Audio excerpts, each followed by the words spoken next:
Morning. Welcome to the hearing on direct deposit of Social Security benefits. Appreciate all y'all being here. Back in '96, Congress passed the Debt Collection Improvement Act, which required electronic payment of federal benefits, including Social Security. Not only does a direct deposit of benefits help seniors avoid delayed, lost, or stolen checks, it saves taxpayers money. Taxpayers save 90 cents for every check the Treasury Department doesn't have to send. That doesn't sound like a lot, but probably better than trying to keep the metro going till 1 o'clock in the morning here. In addition to direct deposit, Treasury also supports the delivery of federal benefits through two other electronic fund transfer methods: the Direct Express MasterCard debit card, along with other private label reloadable debit cards if they meet certain Treasury requirements. Efforts to end paper checks have been underway for over 16 years. The good news is that the percent of all Social Security benefits paid electronically has grown significantly from 56 to over 94% today. In a 2010 rule, Treasury mandated the use of direct deposit for all new Social Security beneficiaries beginning May 1, 2011. Those already receiving benefits are required to sign up for electronic payment by March 1st next year. That's just less than 6 months from now. At the time of the final rule, Treasury estimated mandatory electronic benefit payments would save Social Security $1 billion over the next 10 years. But as usual, we have to worry about ID thieves, as we will hear from the Social Security Inspector General today. Increasingly, ID thieves have been able to obtain beneficiaries' personal information and use it to redirect benefit payments to their own accounts, without the beneficiary knowing it in a lot of cases. It's simply unacceptable that Social Security can't put a stop to it. While delivering benefits on time and at a lower cost than paper checks makes sense, at the same time, millions of seniors and those with disabilities deserve the peace of mind to know their benefits will arrive safely and on time. We need to determine the flaws in the electronic payment system, protect those who receive their benefits electronically, and make sure Treasury and Social Security are taking all necessary steps to guard beneficiaries against those trying to steal their benefits. I now recognize the ranking member, Mr. Becerra, for your opening statement. Mr. Chairman, thank you very much. And this is a more particular hearing and specifically focused on an issue within the Social Security Administration, but it's a very important issue because this does affect the day-to-day lives of millions of Americans who receive their Social Security benefits. I want to start by first saying that I support electronic benefit payments for many of the reasons, Mr. Chairman, that you just articulated.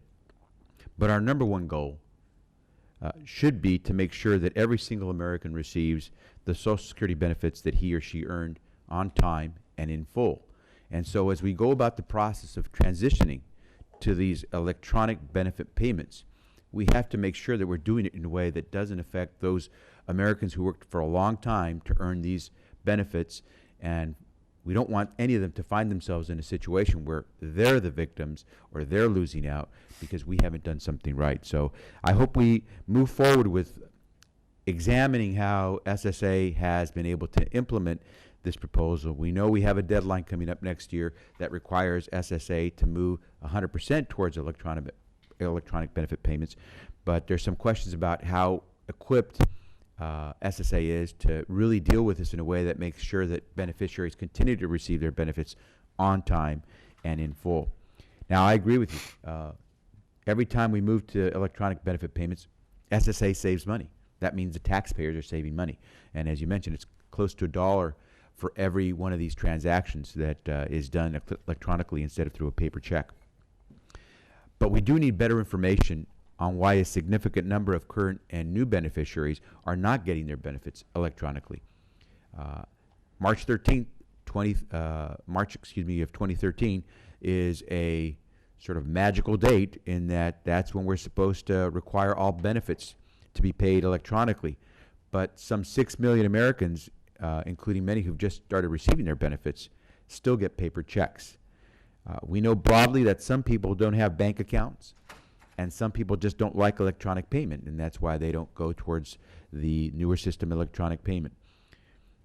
My understanding is that Treasury and the Social Security Administration are not collecting information on this group of folks, of applicants, who are not receiving their payments electronically, and we're not yet sure why they continue to want paper checks. We also know that a small but significant number of very vulnerable Americans have had trouble accessing their benefits after switching to electronic payment. We've heard from beneficiary advocates, from the staff from the SSA itself, and from the beneficiaries themselves as well, who report significant problems reaching the customer service office that services Direct Express, which is Treasury-sponsored debit card program. About 3% of Direct Express cards were reported lost or stolen in 2011. Now, there is an issue here. If you lose a check, or if a check is stolen, a paper check is stolen, it's a lot easier, my sense is, for SSA to quickly get you back on your feet and get you your benefits that you were supposed to receive. When you have an electronic payment through one of these debit cards, the beneficiary can't access his or her money until the Treasury Department electronically traces the original payment, a process which I'm told can take several weeks.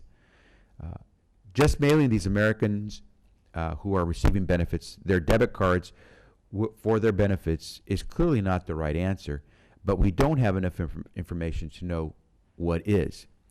We need that information, and we need it soon.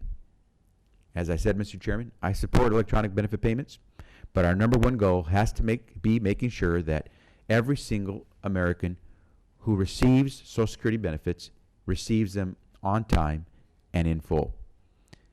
We take our responsibility here on this subcommittee to make sure that we're protecting Social Security and strengthening it very responsibly.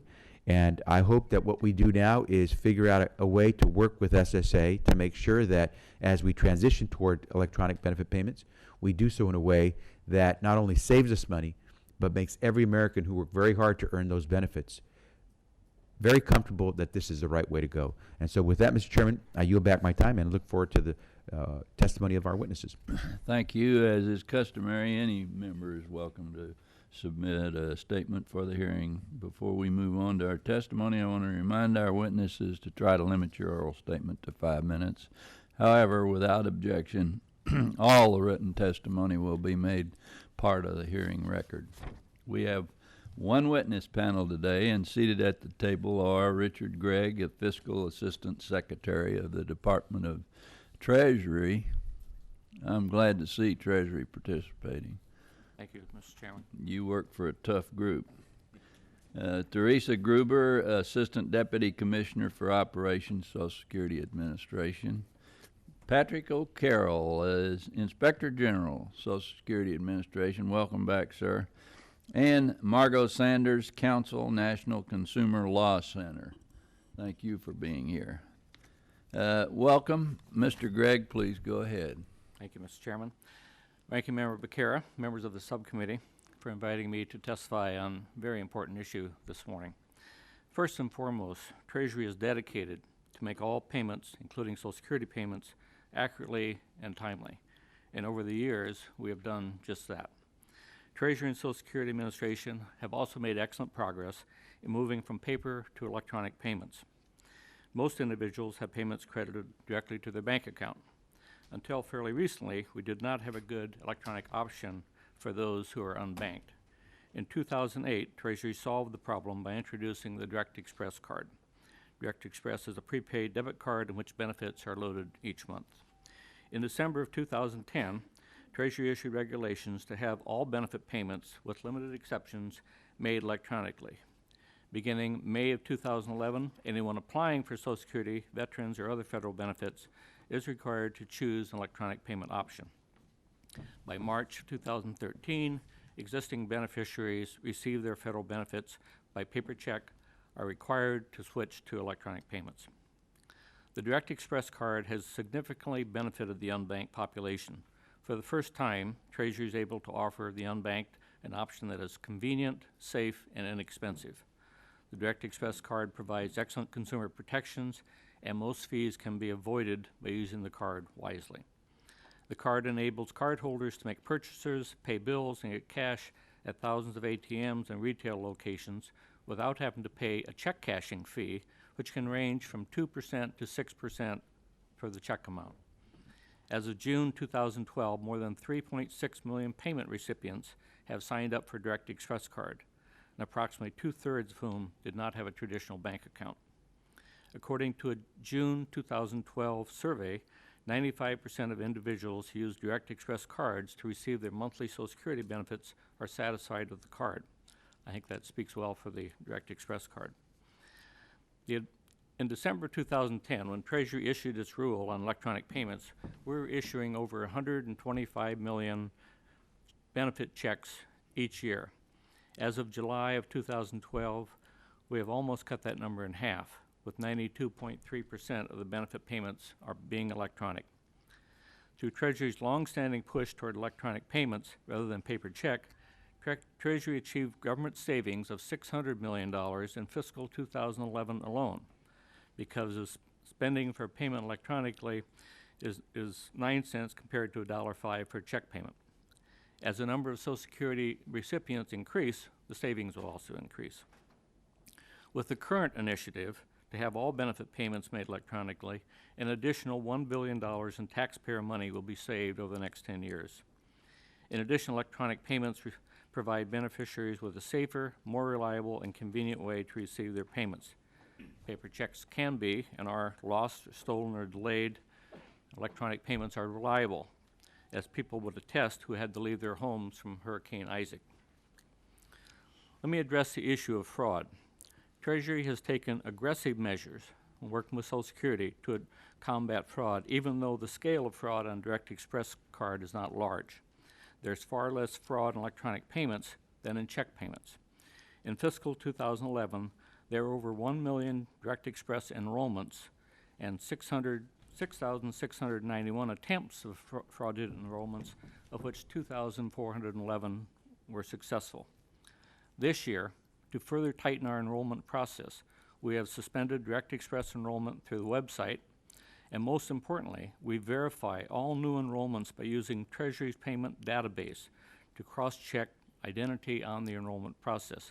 This database has information that is very unlikely that anyone other than the rightful owner would have. We've also developed a fraud alert system to flag suspicious activity, and we have customer service representatives who specialize in fraud mitigation. Finally, we're working closely with Treasury's Do Not Pay fraud detection and data analytics service. Treasury is also working with the prepaid card industry to prevent fraud from occurring when benefit payments are deposited on those cards. The debit card industry has been very responsive to our request for them to review their enrollment process to help reduce the potential for fraud. Treasury and Social Security are also working very closely together on this issue, along with the IGs from Social Security and Treasury IG. Treasury regulations provide that beginning in March 2013, all benefit payments will be made electronically except for individuals who qualify for a waiver. Treasury is aware that there will still be some recipients that have not converted to electronic options by that date, and will continue to encourage people to comply with the regulation. In the meantime, those individuals will continue to receive their payments. Thank you for the opportunity to testify. I look forward to your questions. Thank you, sir. What does it cost Treasury to make those kind of payments instead of sending checks out? Pardon me? Does it cost Treasury to do that? Yeah. Do you have a savings yourself? But all of the costs that we have on what it costs us to issue a check, what it costs us to make electronic payments, all the costs that we incur in both of those programs are fully loaded. In other words, we calculate everything it costs us to issue a check, to do the accounting for that, and the same thing with the electronic. So what you're telling me is there's no additional cost? It's built Either in. The way. comparison is 9 cents for an electronic payment, which is a fully loaded cost, and $1.05 for a check payment, and that's a fully loaded cost. Okay, thank you. Ms. Gruber, you're welcome to begin. Please proceed. Thank you.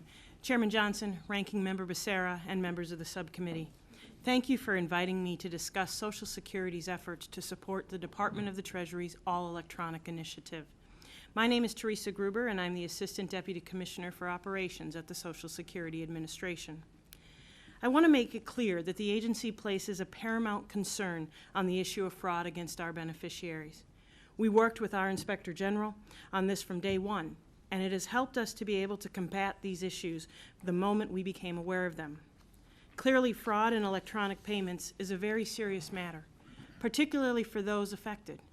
However, we agree with the Department of Treasury that to date, because of our efforts, the incidence of fraud related to electronic payments is relatively low, particularly with regard to fraud related to paper checks. It is important to understand that people have always preyed on the vulnerable elderly, and we are hopeful that direct deposit will create identity trails that will make it easier to fight fraud.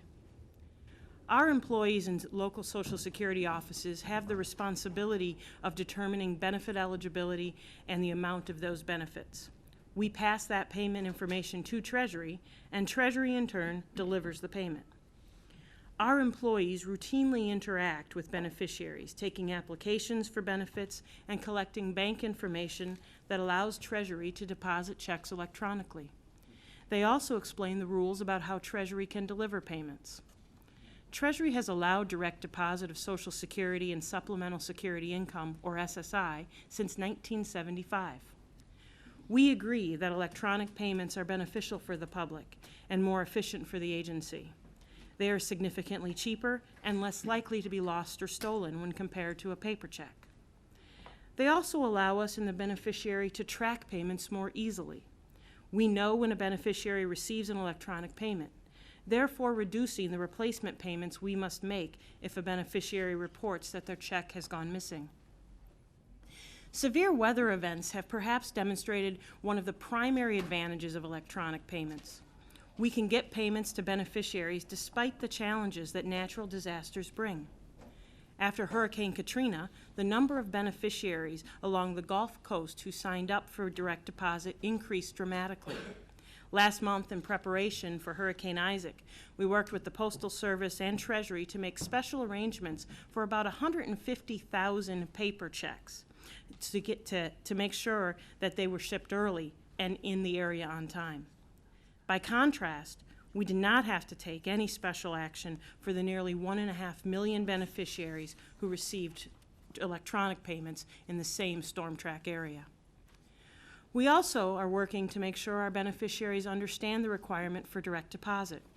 For example, we include direct deposit information in our cost of living notices. We display information in our field offices.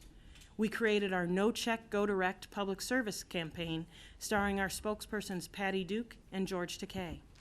And our internet site contains a wealth of information about Treasury's electronic payment program.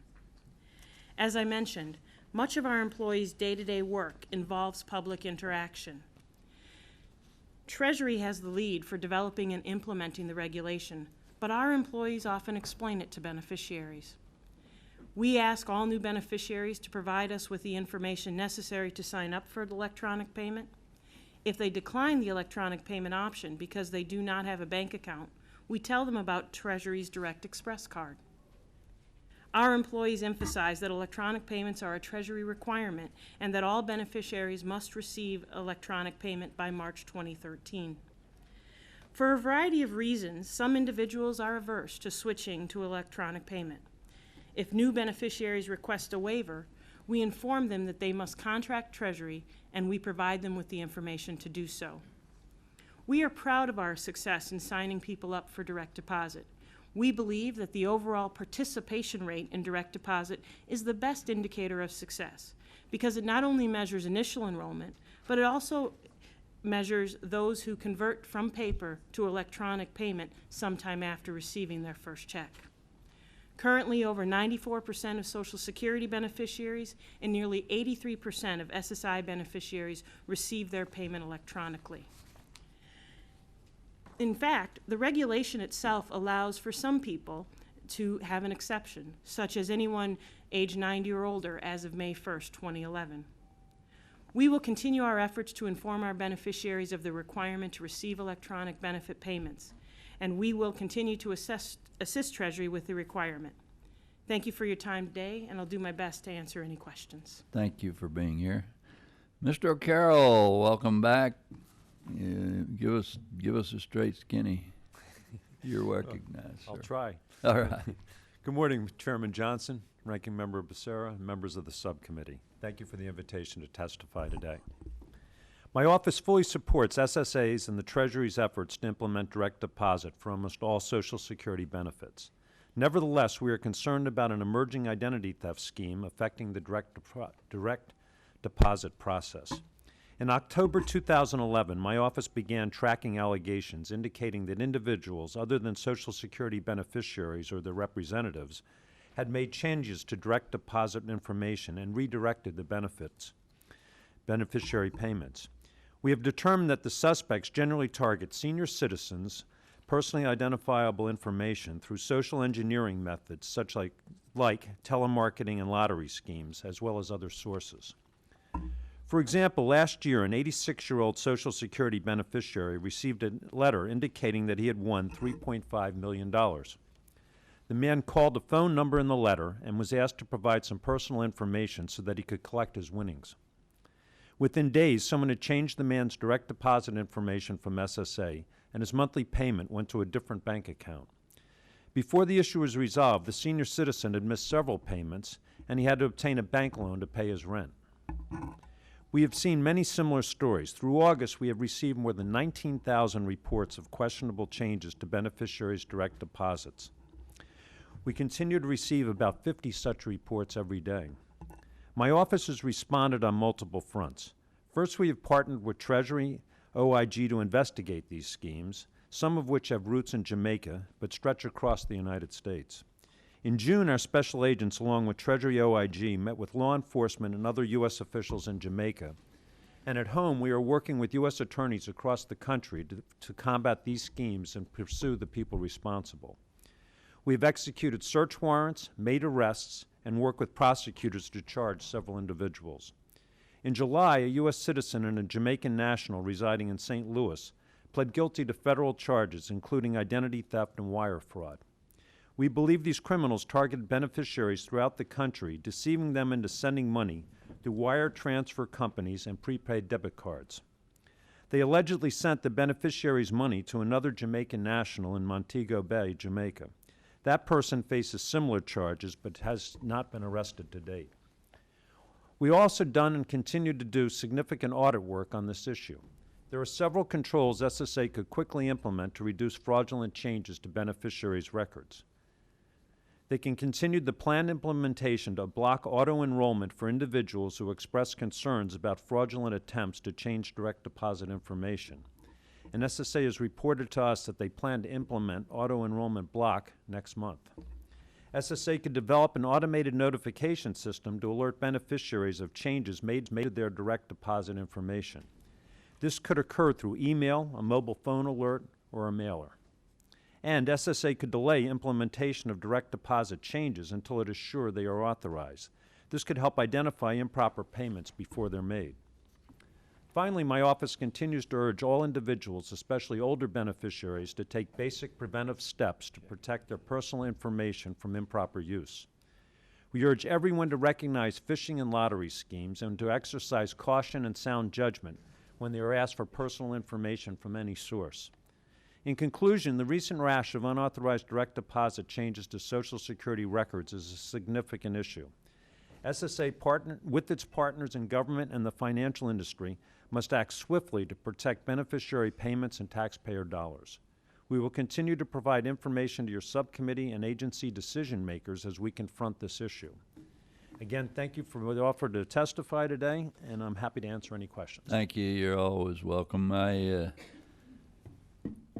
hear what you're saying, and you guys over at Social Security need to figure out how to check with people when they get indications like that. I must get 2 or 3 a week, for crying out loud, myself. where, you know, you won $1 billion. All you got to do is call us. Well, that's baloney.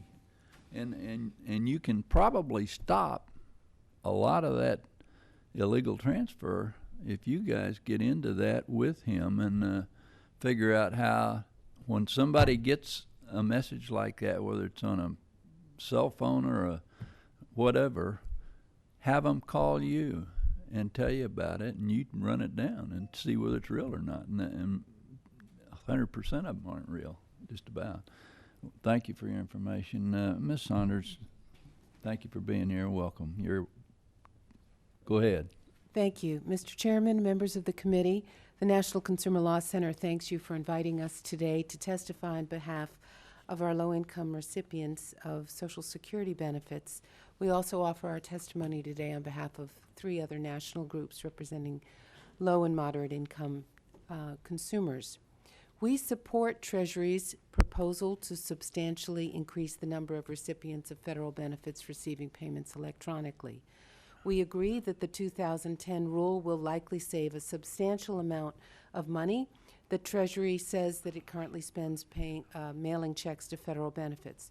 We agree that there are numerous advantages to electronic deposit.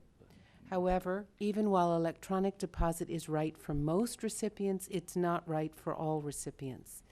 There must be a better articulated waiver procedure disclosed and accessible to that minority of recipients for whom direct deposit into a bank account or the Direct Express card will not work because of factors such as disability or geography.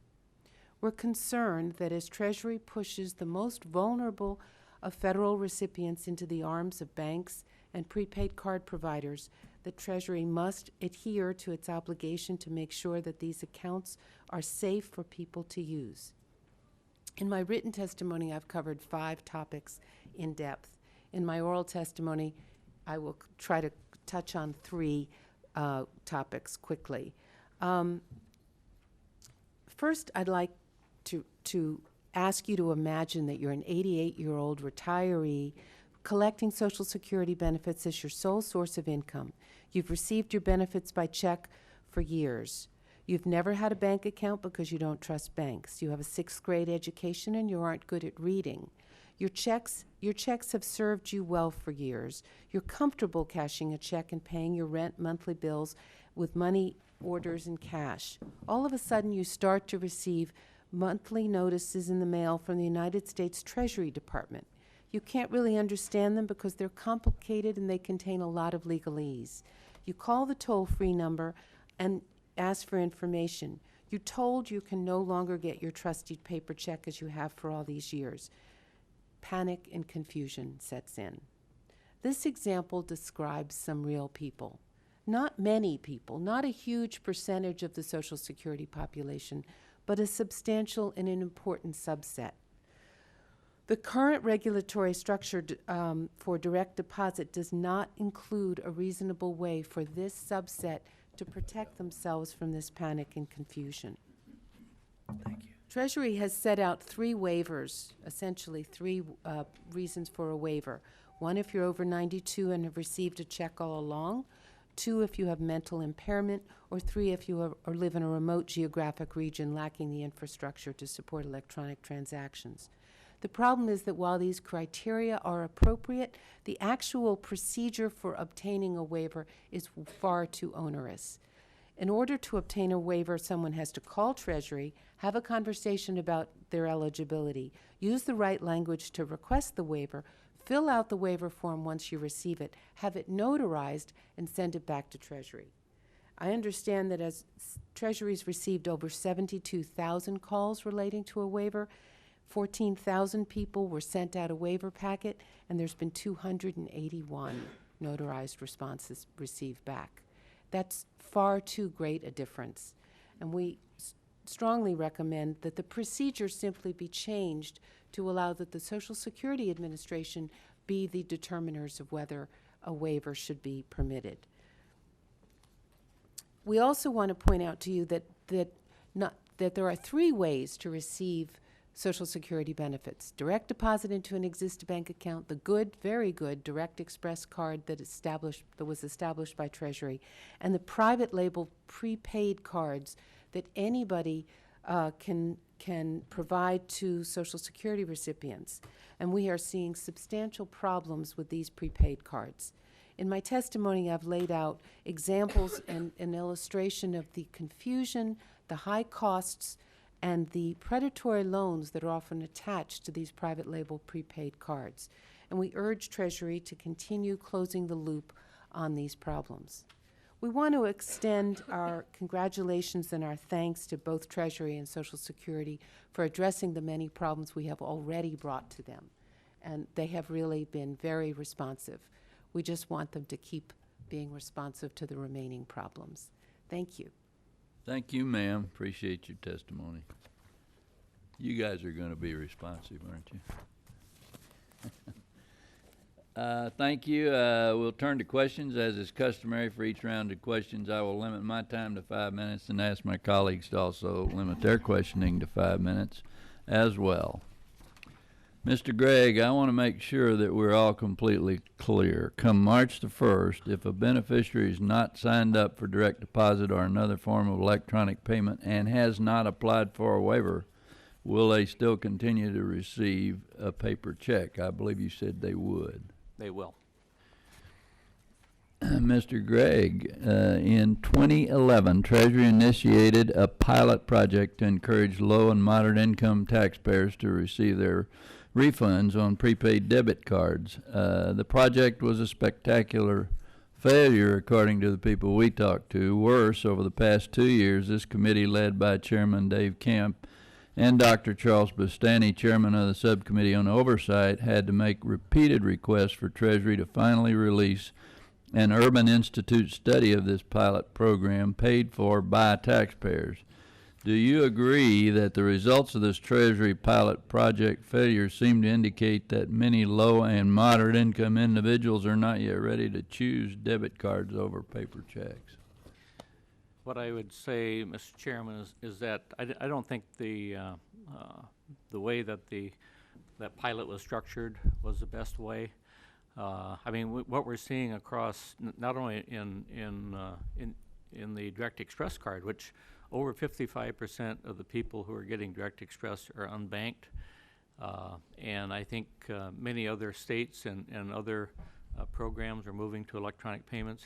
I think the structure of that pilot was not a good structure, and I wouldn't, if I was sitting in the position I am today and someone asked me to repeat that, I wouldn't do it, because the way it was structured, I think we obtained some useful information, but the sending out a letter under my signature saying here's a way to get a card so you can have your tax refunds loaded onto it is really not the way to go. The savings, as we continue to work with Social Security and other benefit areas, the one remaining area of substantial checks is still in the tax refunds. We have to figure out, working with IRS, how to address that, but the structure of that pilot was not the way to go. But it's been overhauled, correct? Well, we're not sure we're going forward with anything at this point, but as far as I'm concerned, we won't follow that same structure if we do pursue something along those lines. If I was doing it today, I would go out with a very limited pilot and see like a few hundred and see what the response rate was, rather than that pilot was really structured to kind of gauge the receptivity to whether fees would make a difference, whether someone signed up, whether or not a loan, and I would narrow it considerably, much like a pilot that we have working right now with Direct Express, to very narrowly structure it and see what the response rate is. Thank you, sir. Has the Urban Institute study affected your thinking in that? Well, I think it reinforced my thinking. Yeah. That they did a lot of analysis for it, and some of the information was useful, but the basic structure, I think, was flawed. Well, are you just in a test mode now? Pardon me? Are you just in a test mode now, or are you? We're not, You're we're not doing anything? We're not doing, really anything in that area right now. I'm focusing pretty heavily on. Probably Social shouldn't have Security. said that about Treasury, you guys. Not doing anything, huh? Okay, Mr. O'Carroll, direct deposit helps avoid benefit delays and lost checks while also saving taxpayer money, and I support that.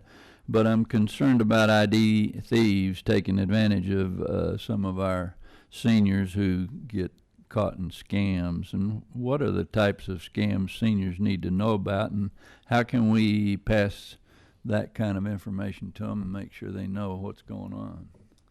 Well, Mr. Chairman, as we've discussed, just as you said in the opening on it, a lot of senior citizens and citizens in general are being, scammed over the telephone now, where people are calling up, telling them that they won a lottery, told them that they won money, they brought other type of things, and then for them to get it, that they have to provide personal information. And that's probably the biggest scam that's out there now, is that where they're out there trying to get personal information, and then the other one on it is sometimes people are being called up by people impersonating government officials and asking for personal information.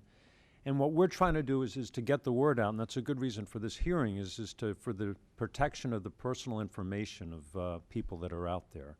And one of the things that we've done along those lines, and it's on our website, is we have a video that we're putting out for anyone who comes to the IG website as an example, and it's telling senior citizens and all citizens, don't give up your personal information. When somebody calls you and asks for this information, don't give up your information on it. If somebody calls up and says that they're a government official asking for your information, Social Security never does it. Other government agencies don't do it. Don't give out your personal information. So that's our biggest message to everybody on these types Well, of scams. do you get law enforcement after those guys? Isn't that fraud? Absolutely. We're comparing the information that we get with the other government agencies that are affected, and also with local law enforcement on when we are coming up with these scams and different ways to stop it.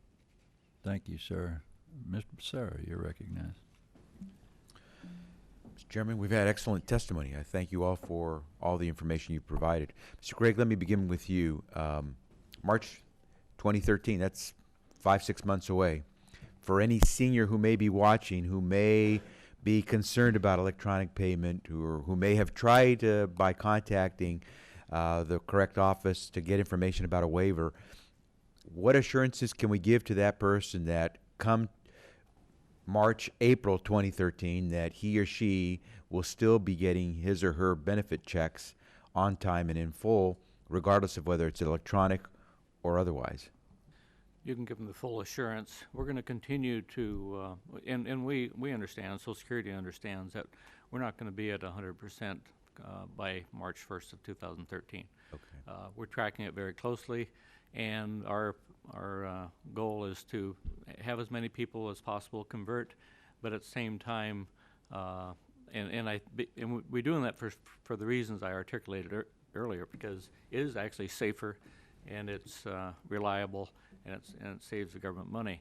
But they're going to continue to get paid. The thing that I just want to stress, and the woman who's in charge of all Treasury payments is sitting behind me, the commitment that Treasury and Social Security have to making these payments on time is first and foremost what we're about.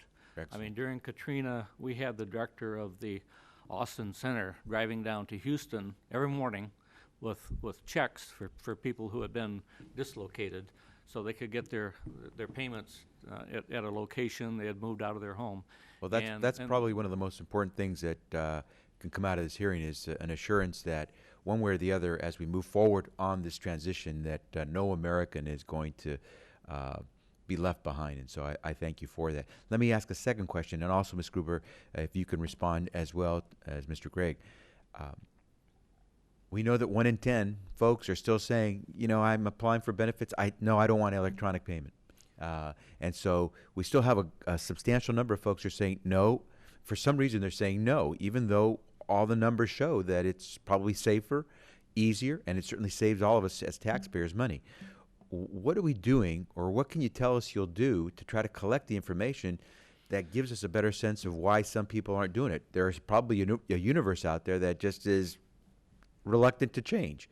But there's also universe that may, as Ms. Saunders said, have legitimate reasons to be concerned. So can you tell us, can you give us any assurances that you'll try to collect information on this universe of people so we can figure out how best to make sure we can transition them, or if we can't, why we can't? We have conducted surveys and focus groups over the last 4, 5, 6 years, and you get a range of responses. Right. And I understand you've done some of it. I'm just trying to find out right now, can you give us some assurances that Treasury and Social Security will make every effort to try to better hone in on why some of these folks are not wanting to go into electronic benefit Yeah, payments? and I think the initial sign-up rate is a little bit misleading because Okay, but Mr. they- Gregg, all I'm trying to find out right now is, can you give us an assurance? I'm not saying you're committing to any one particular activity, but can you give us an assurance here, the members of this committee, that you're going to do more to try to hone in on why some of those folks aren't moving towards electronic benefit payments? yes. Ms. Gruber? Yes, we can. Great. Again, we understand this is a smaller universe and probably a tougher universe to quite understand. But so long as we have your assurance that next time we come and talk about this, you'll have more data to give us a better sense of how you've tackled this issue and move folks who can move, and explain how those who can't, what we're doing to try to help them as best possible. Mr. Gregg, Ms. Saunders mentioned a number which was somewhat troubling to me. She said out of more than 70,000 people who had contacted the agencies or the folks in charge of the direct debit and so forth about seeking a waiver, less than 300 or so had actually followed through and gotten a waiver. That's a really slim number of more than 70,000 inquiring to only have 300 actually get the waiver. Something's going on, and it sounds like maybe the process is a little too complicated or too cumbersome. Not that you can answer the question today, and not that I have time to have you give me the answer, but can you give us some assurances that you'll delve further into those numbers to figure out why all those folks who did make the effort to contact you all about seeking a waiver from the electronic benefit payments, that why so few actually ended up getting it? Maybe you resolve their problems, but can you give us some assurance, both Treasury and Ms. Gruber with SSA, that you'll further dig into that to give us some response? I can. The only thing I'd add is about 24,000 of them actually, I'm making the call, converted to electronic payment. Okay. And Mr. Chairman, maybe in writing, if they can also give us a response, if Treasury could give us a response about who they think, and SSA, who they believe should be the person or the agency that determines whether a beneficiary should receive a waiver. Ms. Saunders mentioned that perhaps Treasury should shift that over to SSA, since SSA deals with these folks all the time. But love to hear your response on who really should make that determination. Thank you. Thank you. Mr. Smith, you're recognized. 5 minutes. Thank you, Mr. Chairman, and to our panel. Mr. Gregg, could you reiterate the savings again that occurs through the electronic payments? Yeah, the savings, over we've been working on this for a long time, but the savings in 2011 alone were over $600 million by getting to the point where we're at that time by having electronic rather than making all check payments. The additional savings that if we're able to move at or close to 100% is going to be an additional $1 billion over the next 10 years. Okay. Now, I understand that there would be a waiver for those wishing for a waiver in remote geographic locations. Could you define what that would be? Yeah, and I grew up in a rural area in South Dakota. You drive 35 miles from my little town, but when you get there, you get to Pierre, and actually they have, you can use your debit card and all that. But some of the comments we got in were from some areas in Alaska, for example, and I think maybe an Indian reservation in the States, where one individual goes in for a group every week or every month and takes checks along. So that's really why we had that, where it's very remote and they didn't have the infrastructure to support a debit card. Mm-hmm. So would you say that anyone who could prove a hardship would probably have access to a waiver? We don't look behind the statement, and I will say that the form for the waiver is very straightforward. If someone comes in and basically makes any kind of reasonable case for geographic hardship, then we haven't turned those down. We haven't tried to investigate, and we didn't plan to do that going into it. We said basically, hey, we think we think most people, given the experience we've had since 2008 with a direct express card, we think that actually serves people better than checks. But if there is some exception, then the waiver process is there. Ms. Saunders? If I might respond, the people who do not have do not have access to debit card machines because they live in such a remote geographic area are unlikely to have access to notary publics. And the signing your waiver request form by a notary is a prerequisite to getting a waiver. So that in itself is a catch-22 that we're concerned about. Okay. Anyone else wishing to comment? Okay. Thank you, Mr. Chairman. I yield back. Thank you. Mr. Berg, you're recognized. Thank you, Mr. Chairman. Thank you for the panel for being here and obviously discussing this ongoing process here and how to hit the right thing. The two things that I'm concerned about, of course, are, fraud and theft. And, I can't imagine how many new scams kind of come up every single day. I was checking into a hotel in North Dakota about 2 weeks ago, and at the front desk they said if someone calls you, every time you check in, you give them your driver's license, you give them a credit card. They said if someone calls you claiming they're from the front desk and your credit card didn't go through or there's a problem, don't give them any information. And I thought about it, and I thought, you just check into a hotel. Hour later, someone calls and says, hey, card doesn't work. You'd assume it's the front desk. Also, what's happening, obviously, it's been a huge area in the credit card industry. When I first, I shouldn't say when I first, but after I'd been out here for about 6 months, I got a call back home saying, hey, this credit card's being used in D.C., what's the situation? It was a credit card that I hadn't used in D.C. for a while, and so it was within 24 hours, there was, a hold on that credit card. And so I guess I kind of look at all the technology that's out there and the practices that are being used, if you will, in the private sector to kind of catch these things. And, I would think, so the first thing is someone's got their account that's set up, and through scam artists, whatever, they're trying to change that address or doing some different things. And, it seems to me when that there's so many checks and balances that are being used out there. And so, my question, Ms. Gruber, is really, what do we have for notification now? So someone has their account set up with a bank and there's some call or request to change it to a different location or do something that is out of the normal. Do we have some checks and balances now, or are there things we could be doing? Thank you, Mr. Berg, for the question. We do have some checks and balances. One of the things that happens right now, if somebody makes a direct deposit change, we actually send a notice to the address of record to say that the change, that a change had been made. In fact, as Mr. O'Carroll had said in his testimony, some of the reports, a lot of the reports of fraud or suspected fraud come from our frontline employees. And our frontline employees have reported that they have gotten calls from members of the public who received that notice to their address of record. I think that there are some areas, as Mr. O'Carroll had suggested in some of their ongoing audits, that we can continue to look at and explore. Are there additional measures that we can take, with respect to trying to put an end to the fraud? That's one of the keys for us is to continue to work with Mr. O'Carroll and his staff on learning what the facts are of their ongoing investigation, because that's the biggest tool we can have to try and identify what are the right measures to take to really put an end to it. One of the things that we have done over the course of the year, and I don't want to talk about specific measures we've taken to combat fraud in this kind of open setting. I don't want to certainly provide a how-to manual, if you will.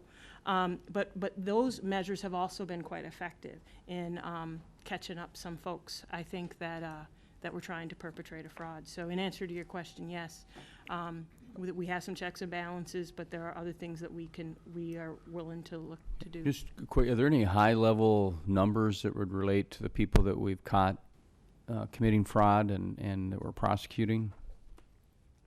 Ms. Carroll? I'll take that one, Mr. Berg. If you want to take... Two things on it. One is, in terms, one of our problems with this is that we're calling it's a cottage industry. So the word is getting out there, and it's going how to, and as Ms. Gruber said, is that we don't want to give out any of the technical terms that are questions that are being asked, but the bad guys are out there, and the fraudsters are passing these around. They're saying this is the way to circumvent it, to get it out there. So what we're finding is that it's out there, it's so much. We're making arrests, we're making convictions, but we're not making a lot of them, to be really truthful, because it's a systemic problem at the top that needs to be corrected. We can't correct it from the bottom by just doing arrests and as a deterrent on it. So I got to say, in our cases on it, we've got about 3 major investigations with convictions on it. And we've got quite a few where we're working with local law enforcement, but they're small cases, very infrequent, and I guess we can't arrest our way out of this problem. And one other thing, just to talk about, when we were talking about one of the safeguards that SSA is doing of notifying to the address of record, the problem with it is what the fraudsters have figured out is when you change a person's direct deposit information on it, you also change the address. So when it goes out to the address of record, it's oftentimes the fraudster's address getting the information rather than the address of the actual beneficiary. So we're working with SSA on that as another one of the ways that we're trying to say is maybe send it to the old address as well as the new address to let people know that something's happened.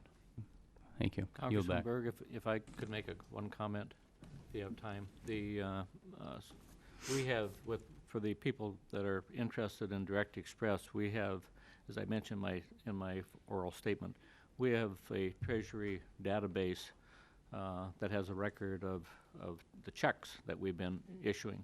So when the person calls, the person that's at our Dallas call center calls up that database, and again, I don't want to get into the specifics, but ask that person questions that it's unlikely that anyone but the rightful owner would have. It's more detailed than kind of the regular, address and social security numbers. So I think we have gone a long way to really reduce it at that end. But anytime there's a change, if someone's changing from a direct deposit to direct express or an address, flags need to go up because, in some cases that's legitimate, in other cases you really have to be alert to that. Thank you. Well, it seems to me that Social Security's got an address, otherwise you wouldn't be able to send checks out. Right. And are you telling me, Mr. O'Carroll, that the addresses aren't correct in a lot of cases? Well, what we're concerned with, Mr. Chairman, is that when a fraudster gets your information, they then go and they change the direct deposit information to their dummy account or whatever account that they're using. At the same time, a lot of times they'll say, we also want to change our address. So then when the claims representative gets the information, they're copying down the new address, the new account number on it, and then that becomes the address of record for any correspondence. So our concern on it is that's what the fraudsters have figured out is that change the address at the time you're doing your direct deposit changes, and the notification will be just sent to the new address, not the old one. So it's a good address that the SSA has on it for everybody that, as the beneficiary. It's just that when the fraudster changes it. But the fraud guys are actually calling for a change of address. Yeah. Garbage. Mr. Brady, you recognize. Oh. Mr. Chairman, thanks for holding this hearing. And whenever we Sorry about that. do, it's just so disturbing to hear those who rip off seniors, especially those with limited education or limited mental capacity. We've got to do everything we can, put these people behind bars, and I personally hope there's a special place in hell reserved for those who prey on our seniors. Question from Ms. Gruber and Mr. O'Carroll. You said that when there is a request for a change for the beneficiary, you send out a letter to confirm it. what's the result of that? What percentage are responded to? What percentage confirm that they've made a change? And which ones raise a red flag that there's fraud likely or possible? Thank you, Mr. Brady. So just to make sure that everyone's got the same context, as Mr. O'Carroll had said, you know, when you make a address change at the same time that you're making a direct deposit change, a notice goes out to the new address, and we agree that that's something that we need to explore and look at how we can button that up. When you make just a direct deposit change, we do send a notice to the address of record, and that has been one of the primary ways that our frontline staff have received reports of fraud. I don't have hard numbers, but it is something that we can take a look at and see what we can get our hands on. Sure. Could you get the committee the hard numbers? Because Sure. really, it may be the most effective, but it may not be effective overall in both those instances. Mr. O'Carroll, I was reading in the preparation that most wrongful beneficiary direct deposit changes are initiated by financial institutions and are made to prepaid debit cards. So what can be done to ensure that this is accurate, that this is verified, that Social Security working with Treasury can help us make sure, you know, if that's the initiator of much of the fraud in that area, how do we address it better? Well, I guess the biggest the thing to take away from this, our concern is just to authenticate and to verify. And what we're finding with the financial institutions on it, and when you think of financial institutions, Mr. Brady, we're thinking, one, I always think in terms of the bank on the corner as a financial institution. But what we're not realizing is with a lot of these prepaid debit cards, there isn't an actual bank there. It's usually an entity, and they change quite frequently with with the different requirements that they have. So what we're finding with the financial institutions, for the most part, and it's probably through work with Treasury Department, FDIC, and other agencies, a lot of the information that a financial institution asks for and gets from a person who's trying to either set up an account or change an account is fairly good. But it varies from bank to bank, from institution to institution. But we're finding with the prepaid debit cards, there's not a lot of information required. There's not a lot of verification done on it.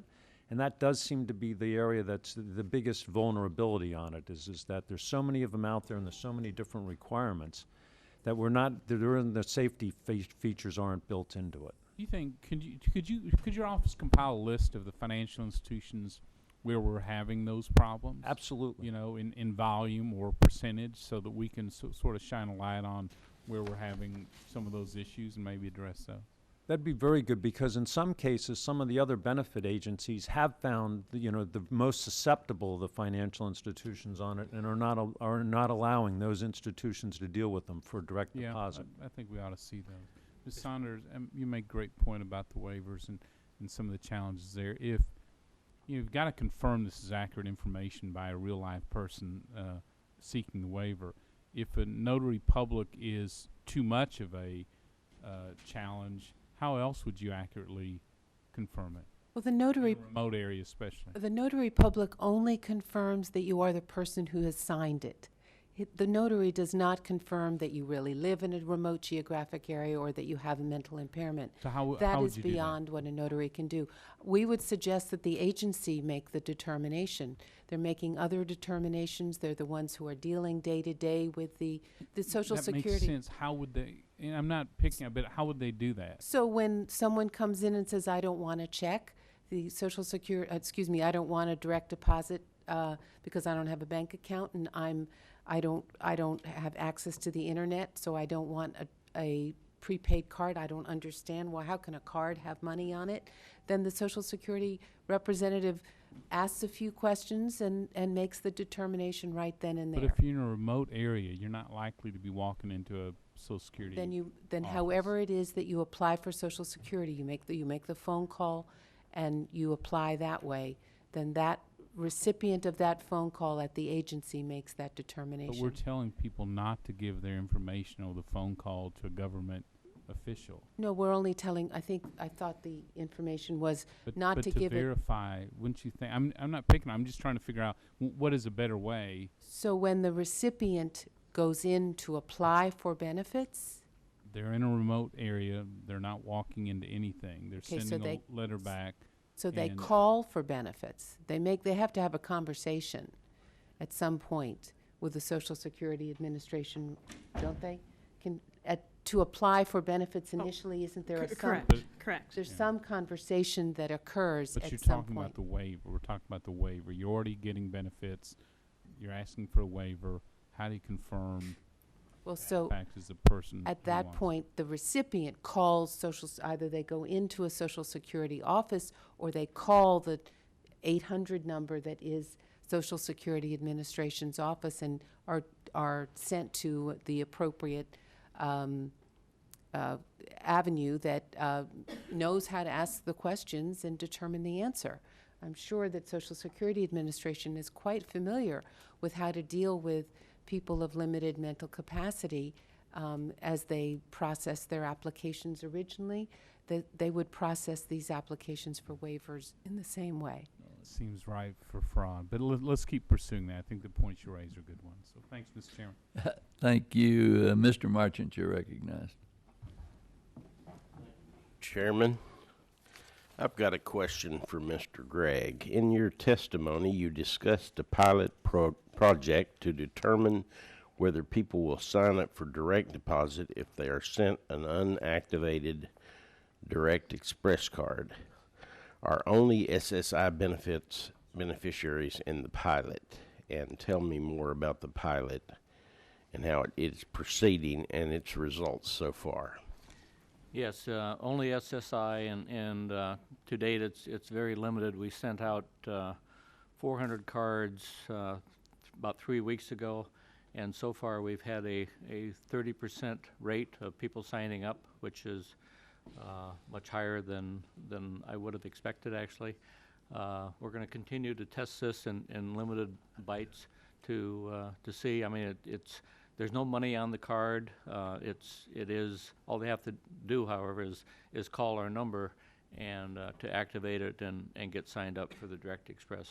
So the pickup rate so far has been very encouraging. And is there any security as to who is actually calling in and activating the rate? Well, there's a specific number in the information that we send out there, and and we have people at our Dallas call center that handles those calls specifically. So a person that goes to an ATM machine that has possession of the card and actually has possession. They have the card, but unless they activate it and go through, we know who they are, obviously, because we've gone through our enrollment procedures before we send them out. So when they call to activate it, we do some double checking, but no money's on it until we turn the switch.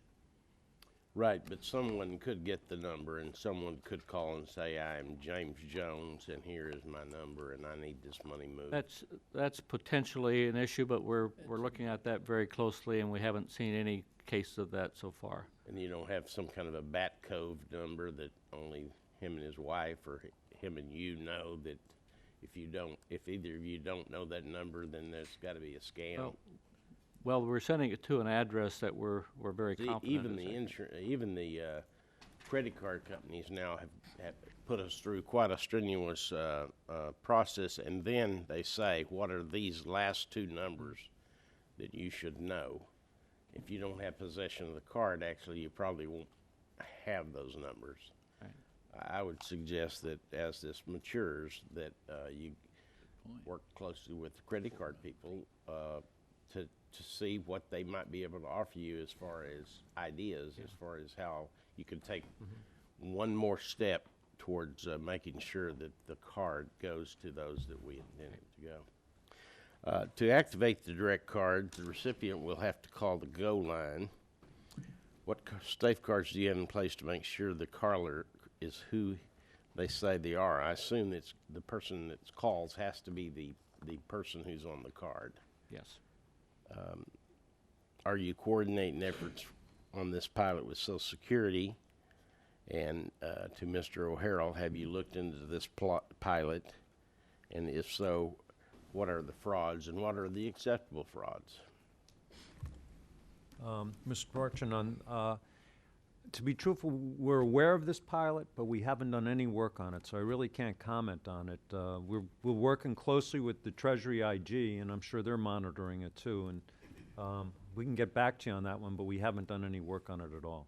We've had quite a bit of experience in this, both when Sam and I were both in the state legislature. We began to go from the food stamp program to the debit card program, and it was mailed out. I see Brady down there. He probably masterminded the whole thing. But it worked. I mean, after we discovered the avenues of fraud that could be used, and we solicited the expertise of the companies that had been doing this forever, I think we have it down now to where the fraud is a very small instance, and it's probably the most successful program in as far as efficiency in the country. So I would admonish you to talk to the Texas guys and see, it'd take a very short phone call to see if there is something they use that's effective, or any state that you could incorporate into your program where there'll be less fraud. We'll take a look at that. Yeah, thank you. No taxes in Texas. Mr. Becerra, you're recognized for 1 minute. Yeah, Mr. Chairman, thank you for allowing me to try to get some clarification. Mr. Brady actually raised some good points that I'd like to just better understand on the issue of waiver. Ms. Saunders, my sense was from from your testimony that the waiver process, which requires the notary public to ascertain something, is for the purpose of ascertaining that the beneficiary wants to apply to or wants to waive the requirement to have electronic benefit payments, but not to ascertain the beneficiary's identity? The notary public has the capacity to do one thing under every state law, and that is to identify that the person signing the piece of paper is that person. That is all a notary public does. It is beyond the capacity or the authority of a notary public to ascertain that what's on the piece of paper that the person signs is true. Right. And so what you're saying is that, let me ask you, are you saying that we can bypass the notary public and allow SSA, which has information on these individual beneficiaries, to try to do the ascertainment of that person's identity as it normally would through the regular process of applying for benefits? Yes, sir, that's exactly what I'm saying. The purpose of the notary does not seem to be so much to determine that the person is actually authentically the person, but to set up a hurdle to make it more difficult for people to apply for the waiver, for the understandable reason that Treasury wants fewer people to apply for the waiver. And what we're saying is we are fully supportive of the electronic transition, but there are some people who need the waiver, and it shouldn't be denied to them because they cannot access a notary public or make their way through this complicated procedure. Mr. Chairman, maybe it would be better to get a written response than to just ask both Treasury and SSA today for a reaction or response to Ms. Saunders, but maybe we should try to find out what value is the notary public, especially for folks who are in rural areas. I think what we want to do is make sure that there isn't any identity fraud that occurs in the process of applying for a waiver. And so I certainly would think that we would have some concern if we remove one step that tries to give us a better sense that the person that's applying for this is actually the person who is indicated. And so, Mr. Chairman, maybe we can do is ask both Treasury and Social Security to give us a written response to the issue raised by Ms. Saunders about the actual value and necessity of having a notary public be part of that process to seek a waiver. There should be another way to do it, and Mr. O'Carroll can probably figure that out. So if you all could perhaps respond to that question about the waiver process and the value of having a notary public participate in that, that would be helpful. Thank you, Mr. Chairman. Thank you all. you. I want to thank you all for being here, and I appreciate your presence. And we trust Treasury and Social Security will continue to work together to protect seniors while ensuring that their benefits arrive safely and on time. And get after those crooks, Mr. O'Carroll. Yes, sir. Meeting stands adjourned. Thank you.